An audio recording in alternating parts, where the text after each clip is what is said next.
Welcome back to the Marketing Share podcast. I'm here with my host, Barb. How you doing? Hey, Alec. How's it going? Good.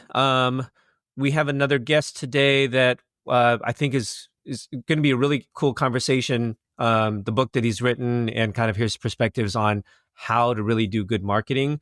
So I'm kind of excited to get into this and talk to this guy. Can you tell our listeners about who we've got today? Yeah, so today we've got CEO of Sync Show, Chris Peer, who's going to be with us. And he's also the author of The Great 8 Pillars, ROI-driven marketing for manufacturing. And he's writing a new book for B2B customers as well, B2B companies. And what I love about Chris's background, he focuses on sales and marketing and the relationship with that.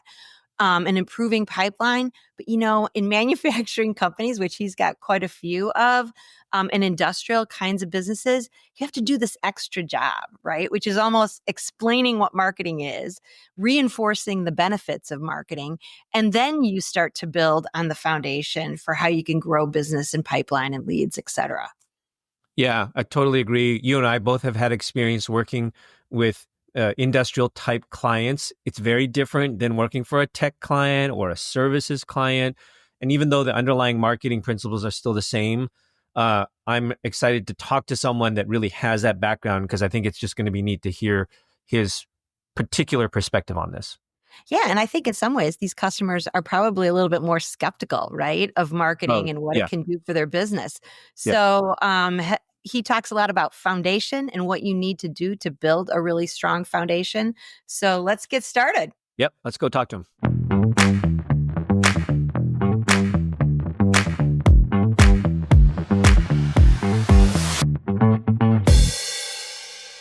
Chris, thanks for joining us on the Marketing Share. Glad to have you here.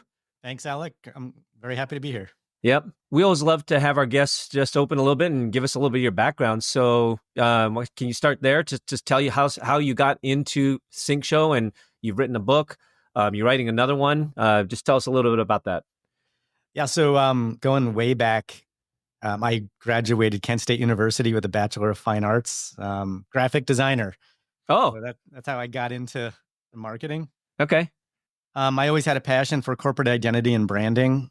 And so I really focused on that later in my career. And then I started my agency, Sync Show, in 2002. So about 22 years ago. Yeah. And I think something like, I don't know if it was in my blood or what, but I always wanted to make sure what I did was very valuable for our clients and that they felt like it was a value. And so, we've grown and morphed Sync Show into more of an ROI-driven marketing agency over the years, and that's where we're at today. So yeah. Well, that's great, and I know that from your background, a lot of your clients have been in manufacturing, although you've branched out a lot from that. But I do kind of want to ask you just a little bit about that because I've got some manufacturing clients. I know Barb, our co-host here, she's been in manufacturing, and sometimes it's a different market. Every market's different. Every industry's got a little bit different. But since you come from that background, I do kind of want to be curious to ask, are there anything specific about, marketing as it relates to manufacturing companies that you could give some tips or insights on? Yeah. So at Sync Show, my agency, we specialize in B2B industrial companies. Just to set the stage a little bit, just over 50% of our client base is in manufacturing. Mm-hmm. The rest are transportation, logistics, warehousing, distribution, and companies like that. So very industrial. And I would say, Alec, the key difference from B2C companies or even like SaaS companies or other B2B organizations is that when you're marketing to those industrial companies, especially manufacturers, in the past, manufacturers have had very strong relationships with their clients. And so it's a very relationship-based sales organization. And over the last 10 to 15 years, that's flipped completely upside down. So what used to be heavily relationship-based is now more transactional. And because in the past it was relationship-based, most manufacturers don't believe in marketing.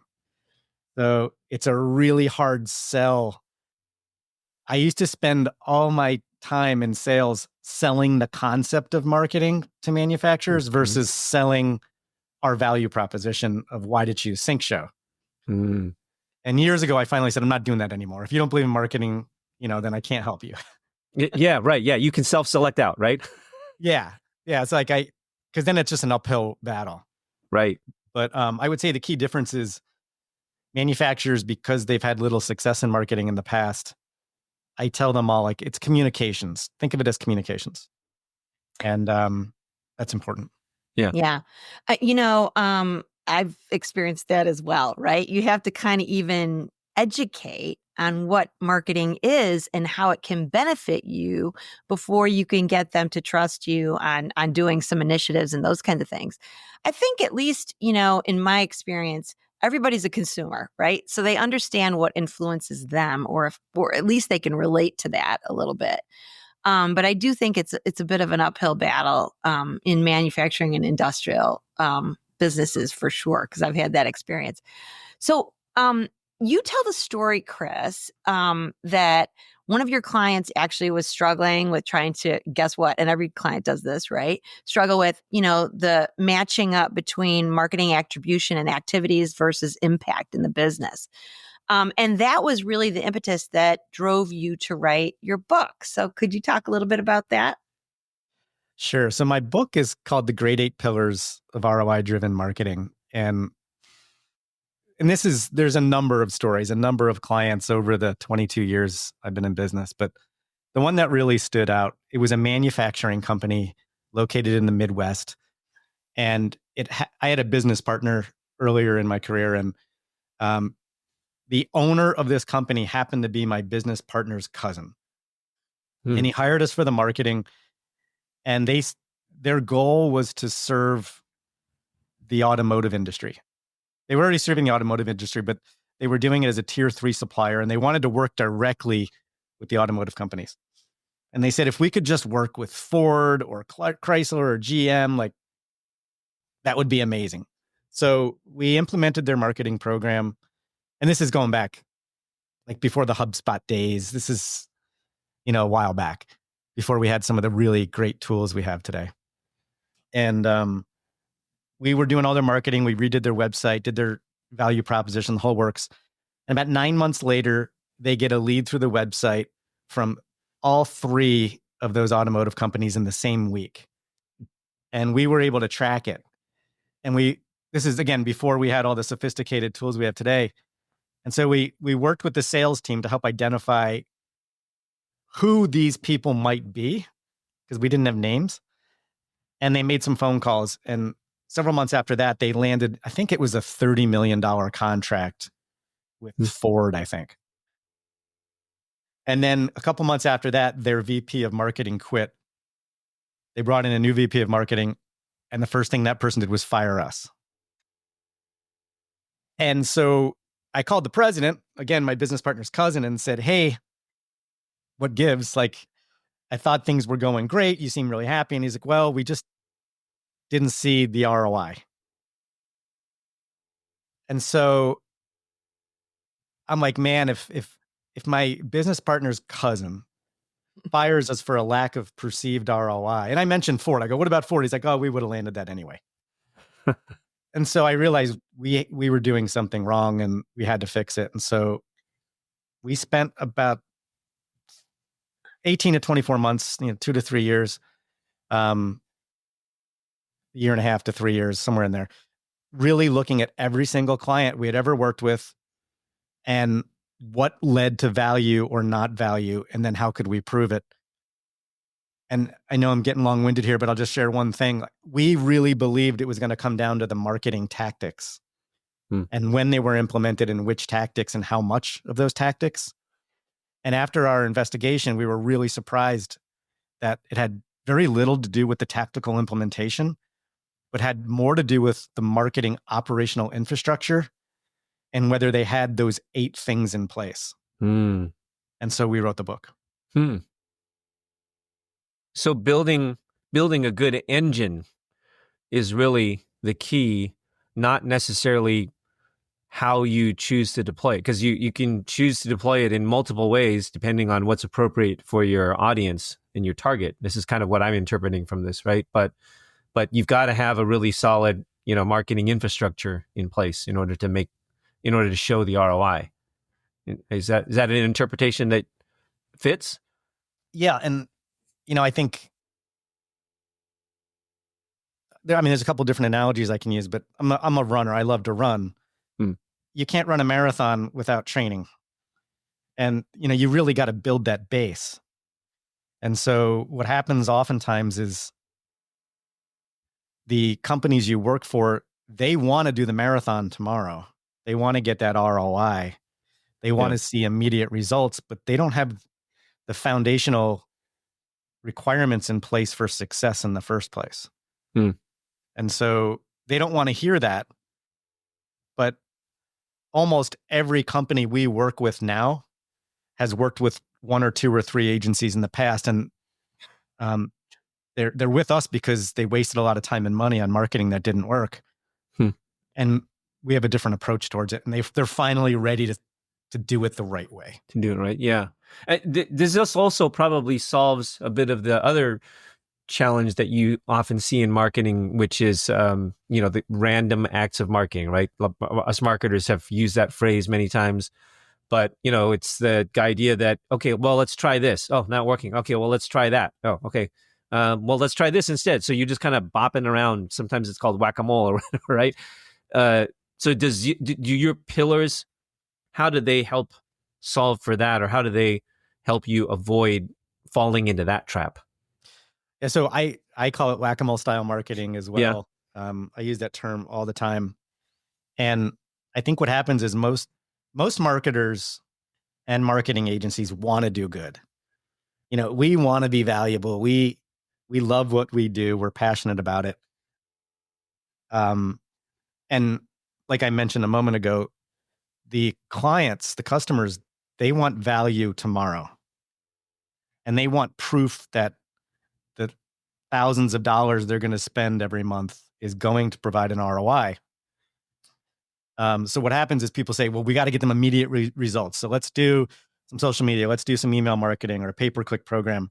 And they do it all without a written marketing strategy. Mm-hmm. And so at Sync Show, we are a strategy first organization.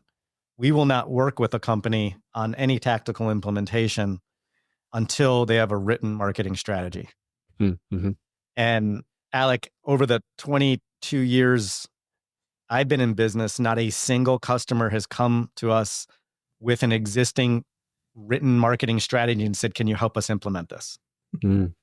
So we start there, and then we do a diagnostic and roadmap, a diagnostic of their current marketing ecosystem and how it's tied to sales. And then we build that strategy, and then we identify any of the low-hanging fruit on things that we can start to move the needle as fast as possible. Because let's face it, I mean, as a business owner myself, I'm not going to invest in something for too long without seeing some real traction, and Yeah. some hope. Yeah. That's interesting, Chris, because we don't, we run a growth consultancy around healthcare and health tech and those kinds of things.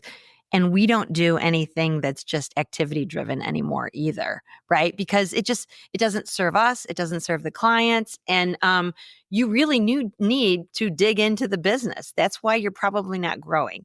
And that's why that is part of our pillar as well. Let me ask you this question. Now, everybody wants ROI. Everybody wants leads in a business for sure.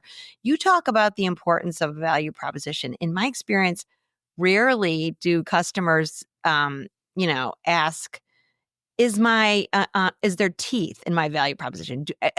Is this competitive in the marketplace? Am I delivering something that's better than that's out there? Do I know how to articulate that well? Can you talk to that? That's one of your pillars, I believe, value proposition. Yeah, it's pillar number 2. And I think it's my personal favorite. 2, I think all the pillars are very important, but to me, if you don't get your value proposition done right, you're not going to get any ROI. So one, my overall thinking on value prop is you must have a very well articulated and differentiated value proposition in the marketplace. If a buyer doesn't know why they should choose you over the competition, then your sales are going to suffer, your marketing is going to suffer. And we've been able to prove it time and time again with customers. We've actually have customer data that shows we were driving very qualified, copious amounts of qualified leads to a customer, yet their close rates were horrible. And I remember, this is in the book too. I was traveling out to Chicago, Barb, for this client. I know you live in Chicago, and we drove out, and we were in this big board meeting. I think they had like 12 of their leaders in the board, and we were excited because we had been kicking butt. Like all the marketing KPIs were up, and we were pretty excited. And the CEO walked into the room, and before the meeting even started, she said, "Chris, where are all my sales? You promised me sales." And I said, "I didn't promise you sales. I said, I promised you that within 9 months, I'd be able to tell you whether you had a lead gen, a value prop, or a sales issue. And I'm pretty confident you have a value proposition issue." And I found out later she was really mad at me for saying that because I called her baby ugly. But to her credit, we all worked on the value prop. And within 6 months, they landed 18 new clients. And it was the most they'd ever landed in their company history in that short a period of time. Mm. And so that value prop is so critical. Let me ask you this crazy question. Can good marketing solve a bad value proposition? Is that the No. proverbial lipstick on the pig? No. All marketing to me is based on the value proposition. And so many companies don't develop a value prop because it's so hard to do. And I also think some leaders are afraid of the idea that their value prop may stink. And we get into some of our clients that are in that situation and like, well, what do we do now? I said, well, we're going to make the best of this. We're going to put lipstick on the pig, so to speak. But these are the areas where you need to improve your value proposition. So let's, identify the business objectives and the goals so that you can achieve these things that make you truly differentiated in your market. Let me dig into that a little bit more. So let's say you've picked up a new client and you're trying to determine whether they have a value proposition or not and whether it's any good. What do you look for? How do you spot a good value proposition? So what we're going to do first is we're going to do some very cursory review of all their marketing and sales collateral, their website. And then we're going to look at all their competitors. And what we're looking for is, are they differentiated or are they all saying the same thing? So if I could take my customer's logo and plop it on any other site or put any of their competitors' logos on their site and it doesn't matter, it just changes the logo and the colors, then you've got a pretty crappy value proposition. So that's number one. Number two, we're going to get into a deep dive strategy on value prop and really talk about what makes them different. And if they say, well, it's our people and our years of history, I'm going to say that's table stakes. Like, because a lot of people do base their value prop on, well, we have 100 years of experience and have the best people. Well, prove it to me. So what we're really looking for is differentiated systems, processes, trademarks, a way of doing business. Can you do it faster, cheaper, higher quality, and can you prove it? And so with the industrial sector, that is so critical because most of our clients do very, very similar things to all their competitors. Right. So we had one client, like part of their value proposition was they gave a certain percentage of their profits to charity. Mm. And it happened to be a charity that many of their customers or their prospective customers valued. And so that was just a tiny little piece of, I call it more of a I guess, a characteristic of a value proposition, not to base a value proposition off of it, but it's those little tiny things that add up. Mm-hmm. Yeah, I also think that your customers will tell you sometimes what your value proposition is too, right? So if you are in constant contact with your customers, right, or anybody in the marketplace, and you play back what they say to you, you'll find out where you're really standing out in the marketplace. Let's face it, if you do not, value proposition is super hard, right? But um, it's the secret sauce to your business, for crying out loud. So you better figure it out. And it's almost an exercise for the leadership team, to your point, right? Because if it isn't strong enough or doesn't have enough teeth, as I say sometimes, right? Now you need to create that in your organization, and you need to hone in on some of those key things that customers are telling you the reason for doing business with you, right? Yeah. So to me, it's like you have to be curious, both good and bad from customers. But, those nuggets of feedback will give you probably what you're doing well in the marketplace most of the time. Yeah, I agree. Let me ask a follow-up question to you, Chris. When you work with clients, do you have some clients where you are helping them figure out value prop down at the product level, and they may have multiple different value products for each of their products? Or do you always try to elevate, even if that's the case? Do you always try to still elevate at some point to, here is the overall company's value proposition? So it depends. Yes, we do work on the product level. We often will have customers that have multiple services. Yeah. And so the first thing that we're going to do is look at and say, well, are the different service lines, do they have the same buyers? Are we selling to the same titles and types of people at the same organizations in the same industries? Mm-hmm. Or are they radically different? So who your buyer is really important. And then identifying what their pains are and their challenges and their jobs is really important. But we have clients that do create like heavy machinery equipment. Mm-hmm. And so we want to look at the value propositions of those specific pieces of equipment versus the competitive options that are out there. Yeah. But I do believe that at the end of the day, it should boil up to a umbrella value proposition. And the umbrella value proposition may be more of like a stance and a mission statement. But it really just depends on how the company is going to market. I agree. You can probably win a few of those battles by a tactical product value proposition, right? But ultimately, the next question really kind of gets that. Do you believe that foundationally customers have to know, like, and trust you really before you can have sustainable business? So the way you phrased that, I'm going to say no. I don't believe they have to know, like, and trust you before you ask for their business, but they have to know, like, and trust you to do business with you. Over time, right? Well, before they sign that contract. Oh. Like, I'll give you an example. I had a meeting with a good friend who owns a very successful manufacturing company. And he was looking at a specific marketing agency to handle data-driven outreach, heavy outreach through social media and email marketing. And he said, "What do you think of this?" He goes, "It looks really good, Chris." He goes, "But the guy's a jerk and I'm not going to do business with him." And so I looked at it and I'd never heard of the firm, but really legit firm. And I was very impressed. And I'm like, this looks amazing.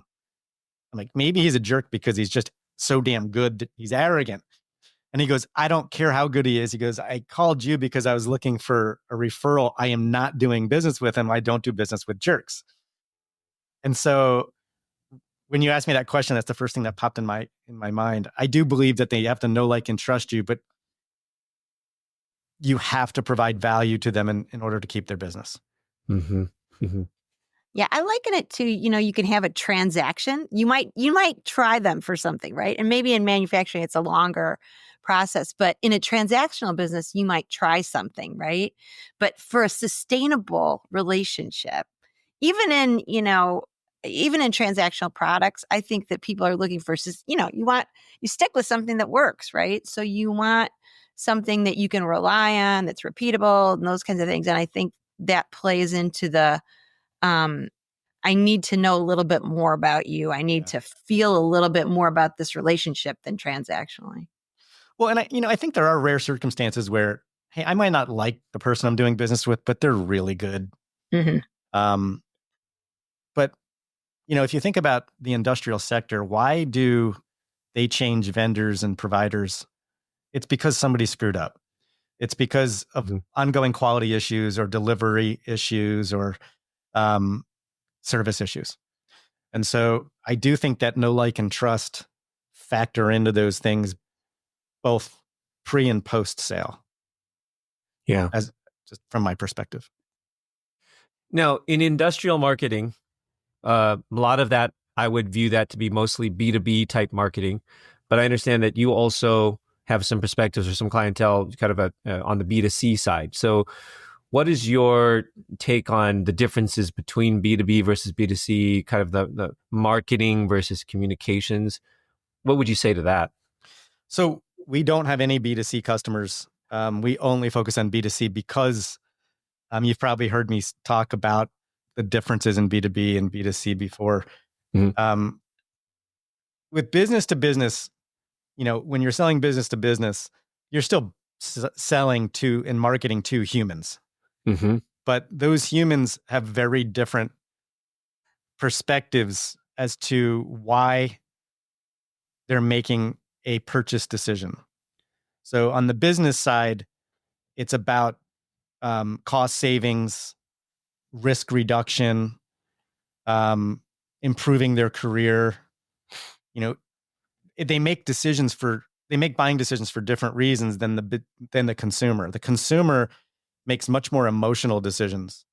How is this going to make me feel? How is this going to make me look? How is this going to improve my life or be part of a tribe? So that I just find them to be very different types of marketing, different tactics. And that's why we focus exclusively on just the B2B. I've heard you say too that, sometimes clients have unrealistic expectations, right? In terms of, I'm looking for, I'm going to do business with you guys, and now I'd love to see a 3 to 5, times ROI in a few short months. How do you balance, that? Because there is some, need to do some quick wins on some of these businesses, especially small businesses. So how do you work with those expectations versus reality? I'll tell them straight up, don't expect, an ROI in the first 3 to 6 months. I would say not even in the first 9 months, depending on their level of marketing maturity. So if they've been doing marketing for, a period of time and they've got some of the best practices in place or some of these foundational elements, then their ROI can come much faster. But what I tell them is you should start to see the key performance indicators that are leading to future success start to increase.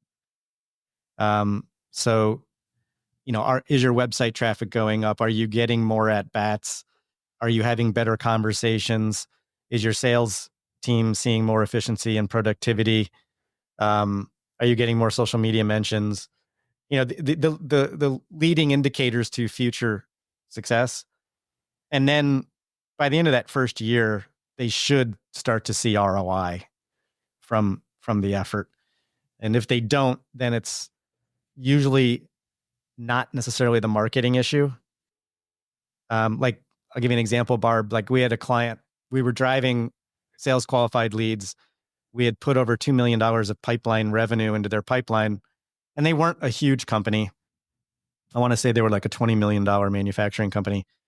But they were frustrated that they weren't closing these sales. And the salespeople were blaming it on bad leads. But we were able, because of the systems we had put in place using HubSpot and CRM and all the sales tracking, we were able to identify that their close rate was 2%, quote to close, which for their industry was very low. And so we were able to identify that they had a sales closing issue, not a marketing issue. Mm. And so in that case, now it's like, well, let's solve the problem. So is it a cost? Is it a pricing issue? Is it a value proposition? What's the issue? Yeah. That's a good example of that getting that alignment between marketing and sales. That's one of the hardest jobs, I think, as a marketer, is that you do all this work, but then you're also dependent on the other half completing it. In that example there, for instance, or maybe a different example, how did that eventually play out then, right? You helped them reveal that, hey, the problem really is here. Did you then, did they then engage you to keep helping with that in some way? How did that turn out? So I'll speak to that because it's happened a number of times with a number of different clients. And unfortunately, not all of them work out the right way. I think more progressive, growth-minded leadership is going to say, let's fix the problem. In some cases, they might not believe the data. And then in other cases, they just don't want to make a change to their sales force or their sales team. We've worked with companies where we get in there and find out that the VP of sales has missed the team quota for 5 years and running, yet they're frustrated they're not growing. And it's like, we had another client that was incentivizing their sales force on quoting. Oh. And so like we were in the strategy meeting and we were talking about their sales process, and he said, we're not getting any new business, but we're getting a lot of quotes and our close rate has gone down significantly. And I go, well, how are you incentivizing your sales team? And he's like, and he just looked at me and like the aha moment went off. He's like, I started incentivizing them on the number of quotes they were getting out. I'm like, yeah. So now they're quoting everybody, even if they're not qualified, and you're not landing them. Yeah. So you see a lot of weird stuff. But I think the important thing is to swallow pride. And, if it is a marketing issue, we're going to own it and say, okay, yeah, we didn't hit the mark here. Let's fix it. Yeah. That's really about the importance of facts and KPIs, right? And that's one of your pillars as well. So, and you do have those aha moments when there's no pride of ownership. You're looking at the numbers together as a team, right? Talk to the importance of how you set up the KPIs and those measurements, because you can't impact what you don't measure, and that's really one of your pillars, right? Yeah. So pillar number one is goals, KPIs, and industry benchmarks. It's number one for a reason, because if you don't know where you're going, you're never going to get there. So number one, and in the book is, again, not a how-to on marketing. It's how to build a remarkable marketing operational infrastructure. And so we have templates available you can download online. In the book, we've got examples of these templates. But we first start off with what we call your 10x ROI driven marketing goal. And it's really easy. Just take your entire marketing budget, including your employees, your training, computers, equipment, your ad spend, whatever you're spending on marketing, add it all up, multiply it by 10. There's your 10x ROI goal. So you want to try to get at least 10x. Not everybody gets 10x. Some get 2x, 3x. We had one client get 27x in the first 12 months. And everybody expects like a 10x. So I tell them, Barb, I say, if you can find any other place in the world where you can get a 10x return on investment, I would invest there. Like if I could do that in the stock market or gambling or whatever, I would do it, right? So it is, for some reason, this expectation on marketing to be able to deliver that, but it's a goal. And then you can reverse all of your measurements and your key performance indicators from that goal. So the challenge is not every business has in place all of the data acquisition solutions to get the data to make those decisions, like your quote to close sales rate, your average order values, your customer lifetime values, or even the length of your sales cycle. So we have clients that say, well, our sales cycle is 18 to 24 months, and then they're frustrated they haven't gotten ROI in 12 months. Well, your sales cycle is 18 to 24 months. So, yeah, you're not going to close anything for a while. All right. That's an important point, right? Like I just came from a client too that, one of the business targets was a 12-month sales cycle, right? And the other one was a 3-month. So, but it's important to have that discussion, right? So how are we as a team going to measure success if that sales pipeline is out a year? Should we measure success for this particular business in new leads, new conversations, new X, to have that conversation though is important to do, right? Otherwise you end up with that disconnect later on. Yeah. And, I always tell my team, like in the early stages, when we're building the foundational elements and implementing the Great 8 pillars, what we really want is our clients to have confidence that we're doing the right things for future success. But that only lasts a certain period of time. Like having our clients' leadership team have confidence in what we're doing. If they don't start to see value in results and positive movement in those key performance indicators, then they're going to cancel. So I think it goes in stages. So it's confidence, then KPI movement, then ROI. And everybody values or measures ROI a little differently. That's something that we found as well. Mm-hmm. I'm actually publishing a new book. It's hopefully going to be published in January. And I speak and I think it's in the preface, I talk about how it's very dangerous to measure marketing purely on ROI. And I say that after writing a whole book on ROI-driven marketing, but marketing can have such a tremendously strong impact on your culture, on your customer, happiness, because it really is communications.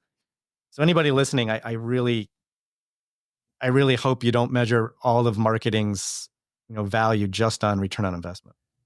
That's a great message. I love that what you're saying, that there is the hard numbers to look at, but there is also some of the qualitative benefits. I feel like as marketers, we instinctively know that, but we don't always know how to talk about that and to express that. So I'm encouraged that you're kind of making that point. I want to go back to something that you said though, which was you do have this issue where if you have a long sales cycle, it can take a while for the marketing results to show, to even have a chance to show the ROI. But then you also said, hey, but you have to start showing some impact quickly because otherwise they get antsy. What do you do in the interim? Let's say you do have you're in a situation where your average sales cycle is 24 months. That's 2 years that you might be waiting for deals to close to show that ROI.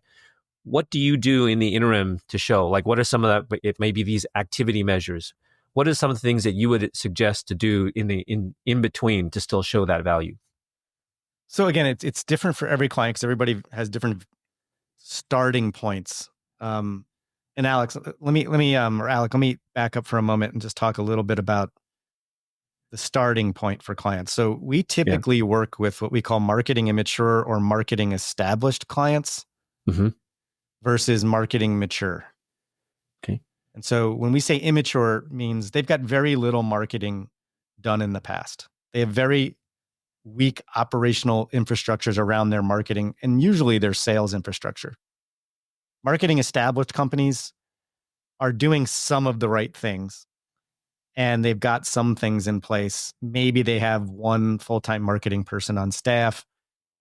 And then marketing mature companies, by our definition, they're doing a lot of the right things. And the reason that we typically don't work with marketing mature is they have a whole team and they're very well-rounded and very sophisticated in marketing.